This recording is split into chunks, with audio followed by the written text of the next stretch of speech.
I'm Dave Hardy, and welcome again to Say What. Now that I wear a judicial robe, a new part of my life, I've had the good fortune of being exposed to a number of folks that work in the judicial branch of government. And one of the people that I've worked with recently, and I have here today as my guest, is he's the Chief Probation Officer for Kanawha County, Mike Lazo. Mike, welcome. Thank you for having me, Judge. You know, Mike, like I said there a minute ago, I've been in the executive branch of government, I've been in the county and city level, but it was a whole baptism for me to join the judicial branch. And very quickly, I began to appreciate people like Mike, who do home confinement or probation, those that do home confinement, and those that work in the judicial system. And they're all a very important component of our government here in West Virginia. So Mike, you took an unusual path to come to West Virginia, did you not? That's correct, Judge. I'm originally from the Miami-Fort Lauderdale area. I was recruited a little bit for college football and ended up at Concord. What was college at the time is it's university right, now. The Mountain Lions. Yes, sir. So I luckily had a great career there. Moved to Charleston and been here since I graduated. So this is reverse migration. That's correct. I'm glad, and we're glad you came here. Well, So what was your major there at Concord? I was a sociology major. I've always been a people person, right. And it was very interesting to me. And my advisor, Dr. Beatty, was just somebody I could relate to, and he pushed me to be, involved with people and learn about the human race and all that kind of stuff. So it's quite interesting. When you moved to Charleston, did you go immediately into the probation field? I did not. I started with a company called Presley Ridge. I worked with juveniles, and then I went to DHHR, worked for Child Protective Services. I worked at the regional jail for a long period of time as a counselor, and then it led me to the probation department. You know, that's a great resume to be in the field you're in. Well, I appreciate that. You know, I've already learned to rely on Mike's advice, because you and I walk the same path sometimes, Mike. We see a young person that has made mistakes, and we're trying to say, well, what is fair and just for this young person? And tell me about what it's like to just day to day. Tell me about the probation officer in Kanawha County, the probation office. Yeah, we're an extension of the court, as well as you know. We're tasked with supervising people that as yourself, the judge or other judges feel like deserve maybe a second chance in life, because we all make mistakes. Everybody deserves second chances. So on a daily basis, we just try to monitor these individuals, try to make sure they're following the law, not making the same mistakes they did before. That's done through drug testing, home visits, office visits, just keeping a watchful eye on them for the court, because we are an extension of the court. And we're tasked with the trust that you give us to make sure we're keeping society safe. So that's pretty much a little gist of what we do every day. About how many probation officers are there for Kanawha County? Okay, so I'm in charge of about 12 officers and 4 administrative staff, so 16 altogether. And we have right now approximately, I looked yesterday, about 350 people on probation. So, wow, that's a lot of people to keep track of. It really is. And about 120 of those are sex offenders. So that's an important component, because they require a little more supervision. And we have a unit, luckily in my department, of officers that can put a little more time and effort into making sure the public's safe from those individuals. And they have special requirements where they have to register? They do, Your Honor. Yes, sir. And they are arrested if they don't comply with those. That is correct. And when they don't register, they can be charged with a new felony on all kinds of things. So it's a very important part to make sure they're following the law, because they're lucky to be out, a lot of them, based on their crimes. So tell me about those that are the other group, the group that you supervise that are not registered sex offenders. So the other group are property crime individuals, drug individuals, which, as well as you know, is a problem in our state and our area. Those are the main 2 other components of it. So we just try to get them drug treatment if they need it. Rehabilitation services, we try really hard to go that route before we move towards arresting or incarcerating somebody for breaking the law or not following our rules. Do you see, Mike, you've been in this business a long time, and you've done it from the bottom up, coming through DHS, working with Presley Ridge. Do you see any pattern in youthful offenders? Yeah, I think a lot of it is maybe some of the parental guidance, especially in this area, is maybe not as strong as it needs to be. And it's hard to grow up in a home with two loving parents and all that. But unfortunately, in this area, we don't see a lot of that sometimes. And I'll go back to what I touched on before. The drug problem around here is a huge part of that problem.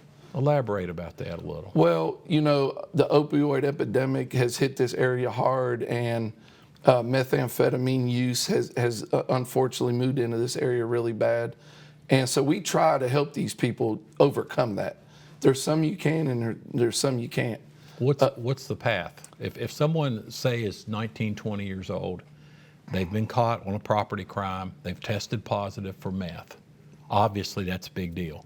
What's the path? The path originally would probably be like inpatient drug treatment. We're blessed with like Recovery Point, which is over a year program. And we hope to get in that program and maybe just maintain and figure out the tools they need. And I'm lucky enough to be on the drug court team in Kanawha County. Judge Bailey runs it. She does a really good job. But that's another great program we have. And that's a little different. The court has to put the individual in drug court. But it's a great tool that we have on top of inpatient places like Recovery Point and places like that. So, does it generally correlate with youth, or do you sometimes see, say, people over the age of 50 that have fallen into this drug crime? Yeah, it's not always necessarily to youth. You have some people that come through that do have a juvenile record. You have others that don't. Maybe they fell on hard times for different reasons. Maybe they lost their job, they lost some family members.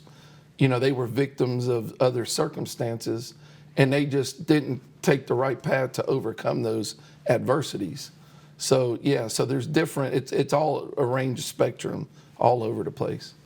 One thing I think the public should understand, and it's important, being on probation doesn't mean that you get to do whatever you want. That's absolutely correct, Judge. Give me an example of what's expected of someone, a nonviolent offender, say in their early 20s. Okay, been so sentenced because of drugs. Obviously, what's expected? Do not use any more drugs. We drug test frequently. How often is frequent? Well, we're required by the state Supreme Court to do it once every 6 months, but we do it way more than that. Okay. So it could be once every other month. It could be once a week. Whatever we feel is like going to help him or her, or help us make sure that they're doing the right thing. And that's how does that happen? Do you just announce that they have to come for the drug screen? They have office visits, but we can call them in at any time, and they're expected to report. Okay. And when they report, we could give them a surprise drug screen.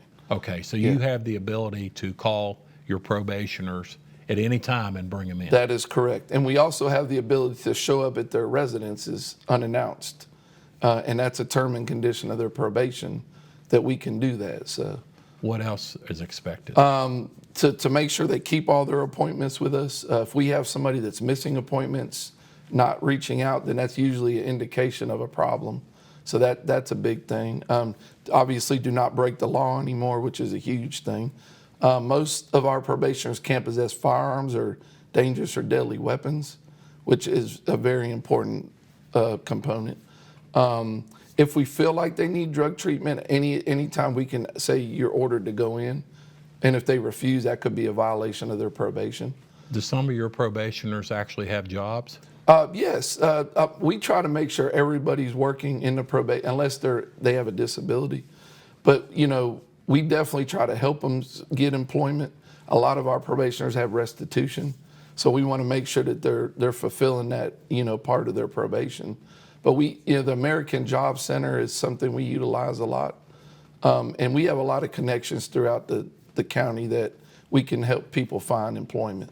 Because it's very important to them, if they're working, they can't get in more trouble. So we try to keep them occupied. And there's a stigma when someone's quote on probation. You have to sort of help them get through that stigma to get a job. That's correct, because a lot of people, it does hurt them, and it depends on their criminal record. I mean, We have people that have no criminal record to people that have an 8-page criminal history. But everybody can find employment. I've yet to see one convicted felon that can't find employment somewhere. So, Well, that's an interesting observation. So you're saying that with the assistance of your department, we can generally help find employment? yes, sir. There's a job for somebody out there if they're willing to work. Okay. We can find a job for somebody. Yes, sir. Now, what happens when they don't comply? When they don't comply, numerous things can happen. We can arrest them, obviously, if they're doing something very serious that's breaking the law or not following the rules. We can file a violation and bring it before the court so they can decide what route they'd like to go. We can maybe community service, depending on how bad it is, what their violations are. But one of the big things nowadays, is, as well as is illegal drug use. A lot of the judges are having less tolerance for that just because they don't want them to hurt themselves or anybody else in the public. So, How is it different being on probation versus being on home confinement? okay, that's an interesting point. Home confinement is an extension of incarceration. You're just doing it at your residence or a residence. Home confinement is monitored a little more closely than us, as they have electronic monitoring devices on. So the home confinement department can watch every move they make, where they go, when they go. That's the biggest difference of home confinement. And we have GPS systems, but we don't utilize them as much as home confinement does. Home confinement is a much more stringent. Much more stringent. And there are some offenders that require a lot more stringent supervision.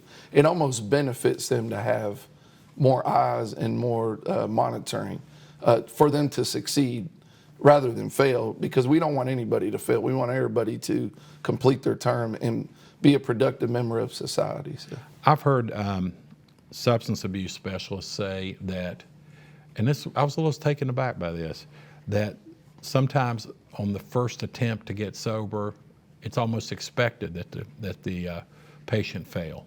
Has that been your observation? Yeah, relapse is a part of addiction, and we see it a lot, and that's why we try to work with the individual or the offender. We don't necessarily want to just arrest them on their first dirty drug screen, but if it's a continued use and it's a danger to the society and themselves, then that's what we have to do to make sure everybody's safe. But yeah, I see a lot of relapse with drug addicts.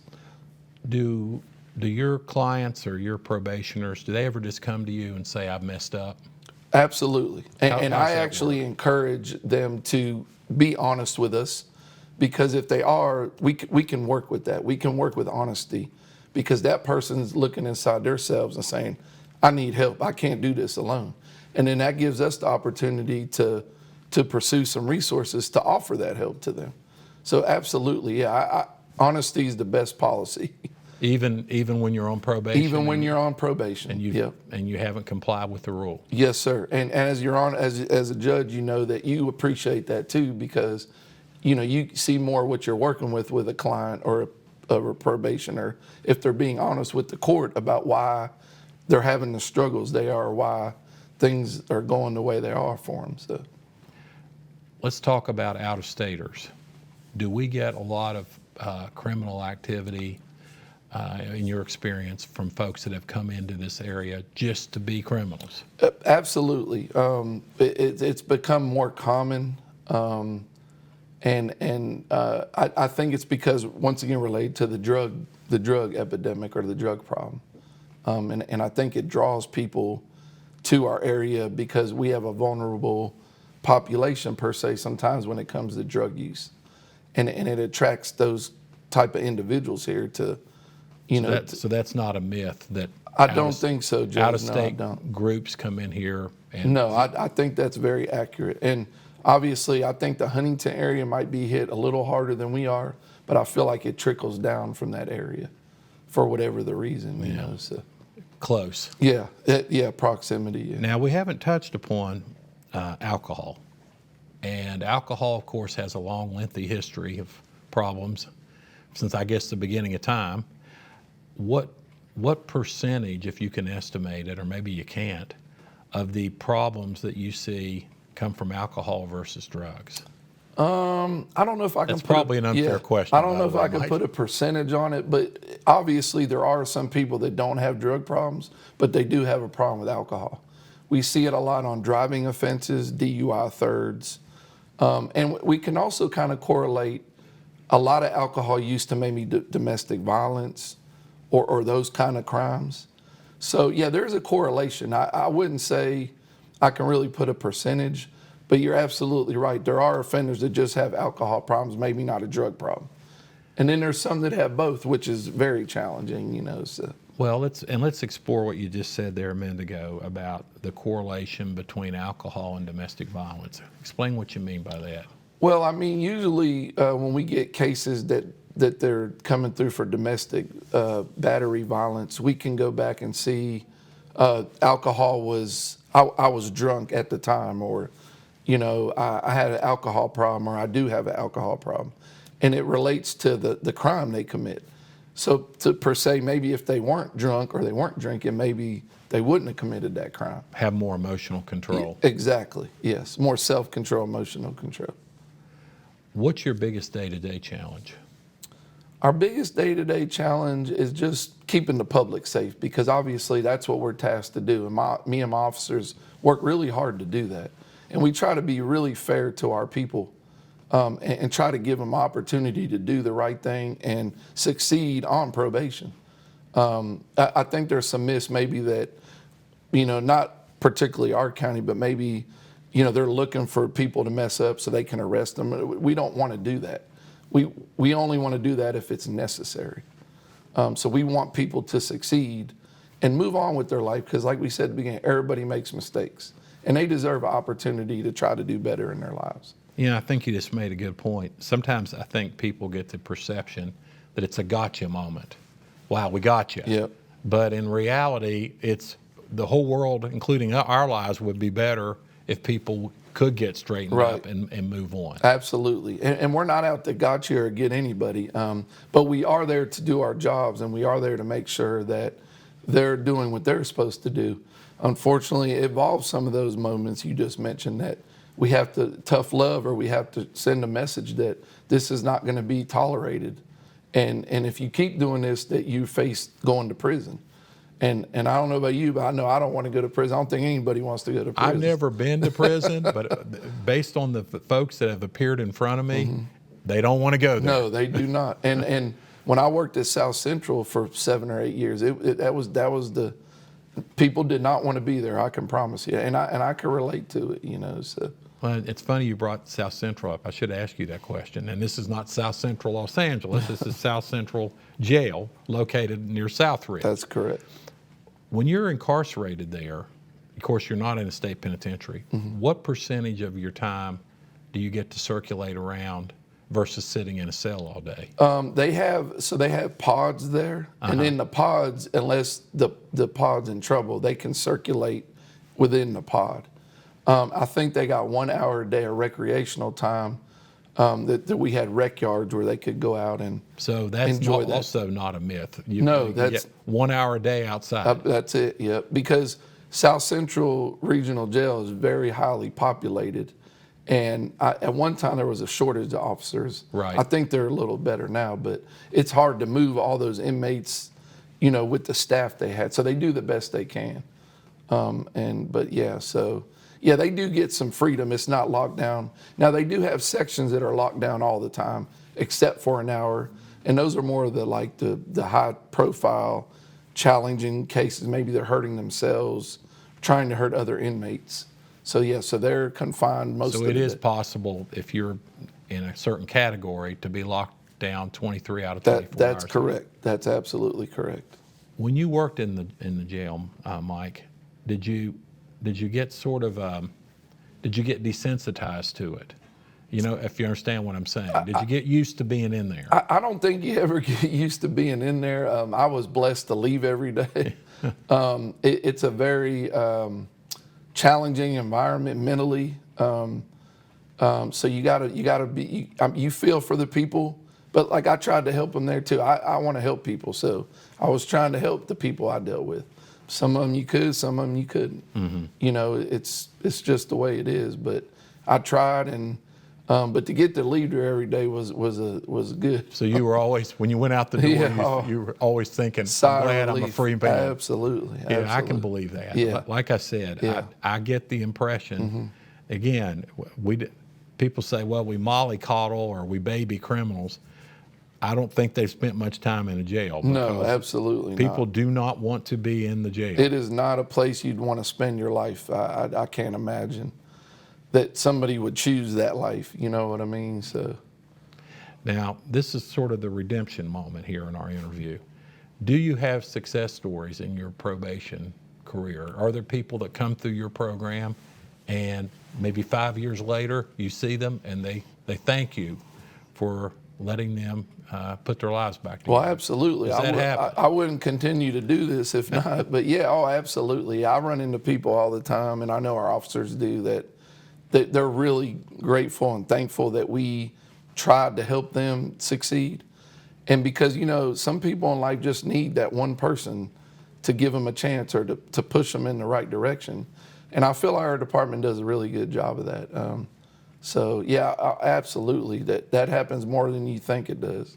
Or you'll be at a restaurant or you'll be at a store and you'll see an employee that says, you know, thank you. If it wasn't for you, you know, I don't know where I'd be. I might be dead, or, you know. That makes the job worth it. Oh, absolutely. Absolutely.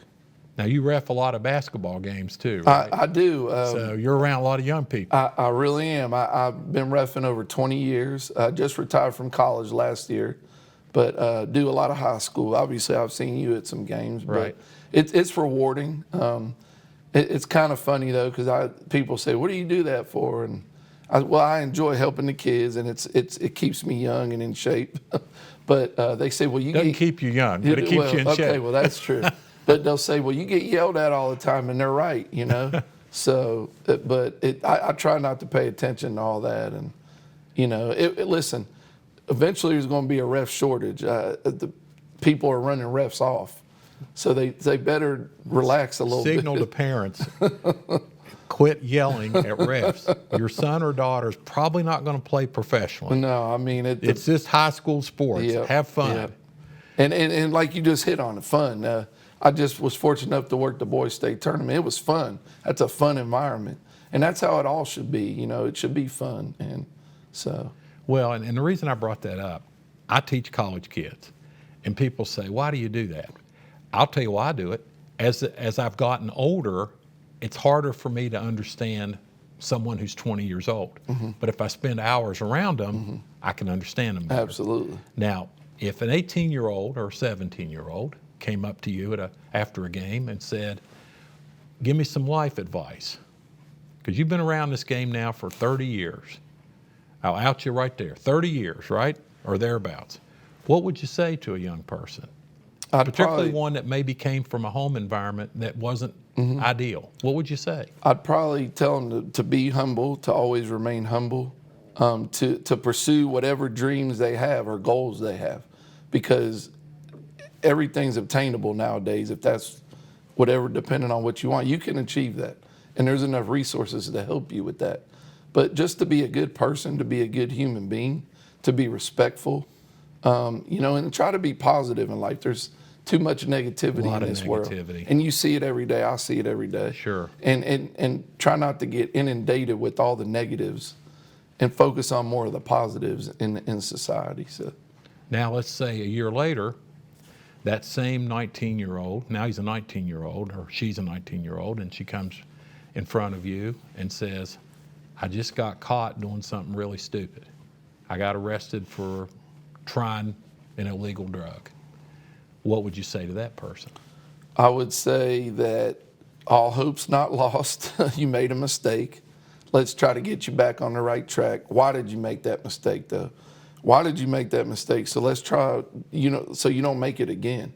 Let's try to prevent that from happening again. Go to the root cause. And most of the time at that age, that's very, you know, rehabilitatable. I mean, you know, that you can help somebody like that at that point in their life. So. You know, it seems like, Mike, see if you agree with this, certain kids, they graduate high school, and all at once they're out in the world, and they don't know what to do.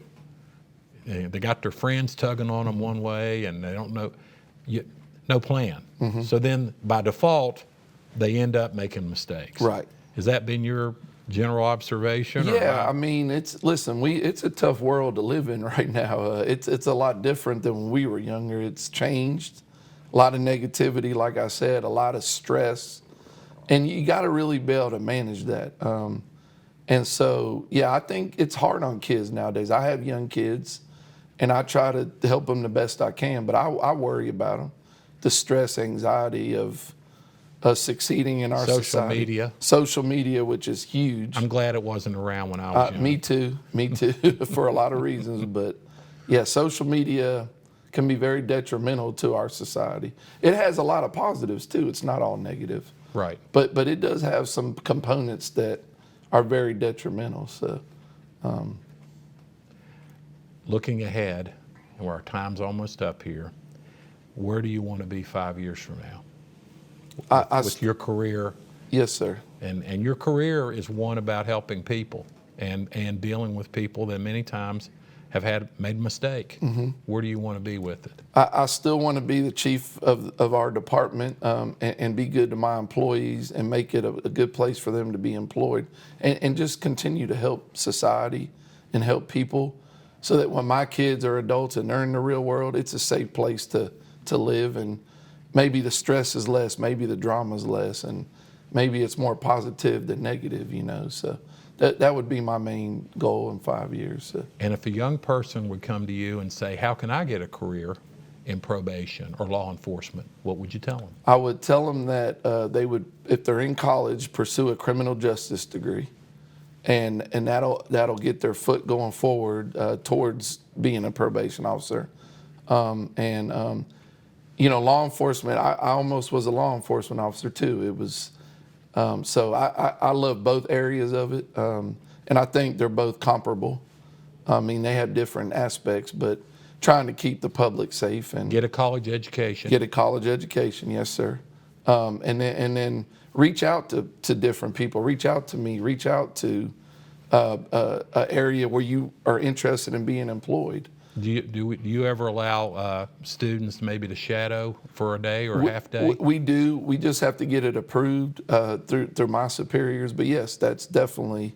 We just had a young lady from the University of Charleston. We definitely offer that so they can get a bird's eye view of if that's what they want to get into or not, because it changes some people's minds. So. Well, sure. Yeah. Well, thank you for being here today. I've learned a lot, and I hope our viewers have learned a lot. Well, Mike, thanks. Well, thanks for having me, Judge. I appreciate it. Thank you, buddy. Thank you. Thank you. Keeping you informed on the Library Network about law enforcement and how we handle it in Kanawha County, West Virginia with our probation, I'm Dave Hardy. Thanks for watching. Say what?